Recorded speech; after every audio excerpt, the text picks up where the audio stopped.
अस्सलाम वालेकुम नाज़रीन। सायरा बानो जो कौमी असम्बली में वाहिद एक बोलती ज़ुबान है, उन्होंने एक प्रोग्राम में नाज बलोच और हुकूमत को आईना दिखा दिया। मुल्क में बढ़ती हुई महंगाई, मुआशी बहरान और बदहाली, और सायरा बानो इस मामले में जलाल में आ गई। चलिए आप वीडियो देखें, उसके बाद मज़ीद इसके ऊपर हम गुफ्तगू करेंगे। सुन रही थी मैं नाज बलोच साहबा की गुफ्तगू और आपके सवाल भी सुन रही थी। मतलब चले प्रोग्राम करने भी ज़रूरी होता है, वरना तो आपके पास तस्वीर के दोनों रुख आपके सामने ही होते हैं। सच का भी पता होता है, झूठ का भी पता होता है, लेकिन बहरहाल प्रोग्राम करना है हम लोगों ने।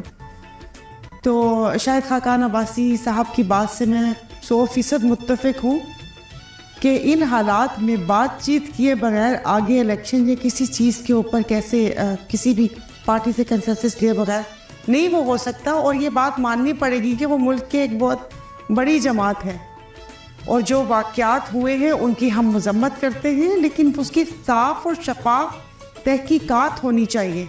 अब ये इसके ऊपर अगर आप प्रोग्राम करेंगे तो फिर सारा प्रोग्राम इसी के ऊपर वो हो जाएगा। लेकिन इस वक्त इलेक्शन हल नहीं है। मुझे ये समझ नहीं आ रही कि इलेक्शन होंगे कैसे। उससे पहले अगर आप ये देख रहे हैं कि ना इस मुल्क में कभी साफ शफाफ इलेक्शन हुए, और जो मेरी अपनी राय है ज़ाती कि ना हो सकते हैं, तो फिर ये वक्त का ज़िया, पैसे का ज़िया, ये सब कुछ क्या मतलब। ये अगला जो इलेक्शन होगा कौन सी पार्टी किससे खिलाफ लड़ेगी? क्योंकि एक जमात को तो हम लोग बिल्कुल वो कह रहे हैं ना कि कुचलने की हाफ को मतलब जैसे बकौल सोच के लोगों की के कुचली जा चुकी है कि उसकी वो कोशिश कर रहे हैं। दूसरी पार्टी वो अभी बीच रास्ते में, अभी तक उस कहते हैं ना कि पूरा पैदाइश का अमल मुकम्मल नहीं हुआ, तो ये इलेक्शन क्या होगा? और मुल्की की बात है, इलेक्शन सही जी। और ये IMF और ये और वो मुझे समझ नहीं आ रही है। मैंने पहले भी कहा कि मैं अवाम बन के कह रही हूँ कि मैंने IMF के पास नहीं जाना, क्योंकि मैं अपना टैक्स भी पूरा देती हूँ, मैं हर चीज़ पूरी देती हूँ। मैं IMF का कर्जा मेरे किस काम का? IMF का कर्जा क्या अभी ये सोशल मीडिया पे जो चल रहा है, क्या उन ऐसी डिप्टी कमिश्नरों की जब मैं आप क्या मेरे मुंह से कोई इतनी अच्छी बात निकलेगी? जो निकम्मे इंसान अपना काम नहीं कर सकते, उनको आप लोगों ने फॉर्च्यूनर गाड़ियाँ वहाँ पर दे दी, किस वजह से दी है? उन्होंने क्या आवाम के लिए काम किया? उन्होंने मुल्कों पर कौम की क्या खिदमत की है? क्या उन्होंने अपनी ड्यूटी सही तरीके से निभाई है, या दरपर्दा कोई दूसरी ड्यूटी है जो उन्होंने निभाई है जो आप लोगों ने दी है? अय्याशी इनकी कम हो नहीं रही। तेजी से होंगे नहीं तो आप मेरी बात जो राब्ता जी बिल्कुल सही। वो उनको अब मैं क्या बोलूँ कि यार आप फिर कोई के लिए ये गाड़ियाँ इनको देनी थी। और दूसरा ये कि मुल्की मईशत 75 साल से मुल्की मईशत, गरीब बंदा तो ज़मीन से उठ नहीं सका। इनकी मईशत, इनकी मुआशी हालत अल्हम्दुलिल्लाह बिल्कुल ठीक है।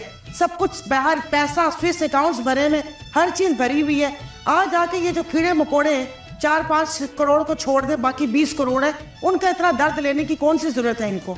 जो 7 रुपये डीजल बढ़ाया और जो कराची में एक दिन वक्फे थे, ये जो बिजली के यूनिट्स बढ़ते हैं एक पूरे पाकिस्तान में ₹1.25, आप और मैं बिजली का बिल दे सकते हैं, कोई गरीब आदमी दे सकता है। तो ये सब ढकोसले हैं। इन सबको तो बस अगर ये चाइना की इतनी बात मानते हैं तो चाइना मॉडल भी आ जाना चाहिए, लटका देना चाहिए सबको, और गोली की कीमत भी इनके घर वालों को चाहिए। लोगों का यहाँ पर जीना हाल हो गया है। बिजली 24 घंटे लाइट नहीं है, बिजली खाने पीने को नहीं है। कोई जाति, कल आपके बोल चैनल में पूरा प्रोग्राम हुआ था जो कीमतें कैसे बढ़ी है, भाई कहाँ से दे? तो सही फिर किसी ने कहा अगर मैं आपको ऐसे बात कह दूंगी तो फिर वो कतरन लग जाएगी कि आप आवाम को भड़का रहे हैं। तो फिर तो चोरी जायज होती है कि बिजली की भी चोरी करो और जहाँ तक आप लोगों को वो मिलता है आप वो करो। ये मर तो नहीं सकते ना, अपने बच्चों को तो नहीं मार सकते ना। हाँ नहीं आपकी बात सही है। तो फिर बिजली का बिल कैसे दे? 40 रुपए यूनिट है, बिजली का कैसे दे? मतलब जो आमदन आ रही है उसे खाए पिए, पहने ओढ़े, दवा दारू ना करे, बिजली का बिल दे दे। और इनकी ये मईशत बैठी है। एक बंदा मुझे बता दे कि जिसकी मौशी हालत खराब हो। अय्याशी इनकी खत्म नहीं होती। 2-2 लाख रुपए आप चीफ जस्टिस वगैरह इनको देख ले, कौन से मुल्क में इंसाफ है कि उनको इतनी ज्यादा, अपने पंजाबी में गल को तो कीड़ी पड़ी हुई थी घर में कि उनकी 2-2 लाख रुपए तनख्वाह बढ़ा दिए। यहाँ पर लोगों की 20-20, 25-25 हजार रुपए तनख्वाह में गुजारा नहीं हो रहा, खुदकुशी कर रहे हैं, इज्जत नीलाम कर रहे हैं, यहाँ पर बैठ के ये बातें कर रहे हैं। चेयरमैन सेनेट का बिल देख ले, शर्म नहीं आती? जिसने बिल दिया और जिसके साइन है उनके हाथ काट देनी चाहिए।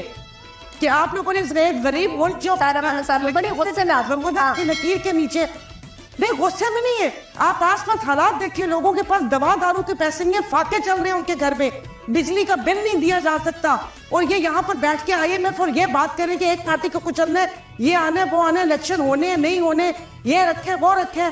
इनके अभी बिल लेकर आ गए कि इनके जो फंड है वो पैसे भी लैप्स नहीं होंगे।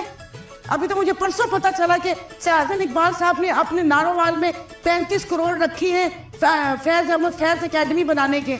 जिस मुल्क के लोग गुर्बत से खुशी कर रहे हो, वहां पर फैज अहमद फैज एकेडमी बना के, पहले तो स्पोर्ट कॉम्प्लेक्स से हम निकले नहीं, रोड चलने की वहां पर है नहीं। मैंने नारोवाल गई हुई हूँ, करतारपुर गई थी मैं। तो आप कैसी बातें कर रही है? यहाँ पर बैठ के प्रोग्राम में हम ये पहुंच रहे हैं, उसने चोरी की, नैब का बिल बनाया, फलाने ने ये बोला, फलाने ने ये दौरा किया, उसने ये किया, उसने वो किया। भाई मर रहे हैं लोग, मार दे एक ही दफा, ताकि फिर हुकूमत किस पे करेंगे, थोड़ा सा जिंदा रहने का हक दे दे।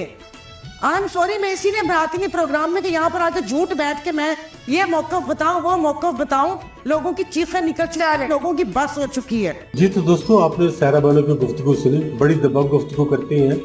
उन्होंने नाज बलोच के सवालों के जवाब में कुछ बोला है जो आपने सुना है, और कैसी सच्ची और खरी बातें की हैं। हुकूमत के अलल्ले तलल्ले ही ख़त्म नहीं हो रहे, गरीब आवाम का जो हाल है वो सबके सामने है। लेकिन हुकूमत अपने लिए बहुत कुछ कर रही है, कुछ गाड़ियाँ तकसीम की जा रही हैं, कुछ नए नए प्रोजेक्ट शुरू किए जा रहे हैं जिनका आवाम से बराह रास्त कोई ताल्लुक़ नहीं।